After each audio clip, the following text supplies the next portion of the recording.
La situazione del Veneto è molto drammatica, in quanto da dati ARPAV mancano all'appello sulla media della piovosità dai 150 ai 200 mm di pioggia, oltre al fatto che non è nevicato quest'inverno, quindi manca anche l'apporto nevoso in montagna.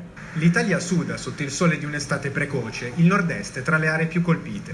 Qui non piove con regolarità da inizio anno, l'Adige ne è testimone, la sua portata dovrebbe essere di almeno 80 metri cubi al secondo, è scesa a 37, mentre in campagna si contano i danni. Bisogna assolutamente fare qualcosa, basti pensare che il solo danno economico per l'agricoltura è di 6 miliardi di euro all'anno, che è all'incirca il doppio della manovra economica che il governo si accinge a fare. La poca acqua disponibile deve già essere utilizzata per irrigare. Il cambiamento climatico e il riscaldamento globale richiedono un tributo più alto ogni anno.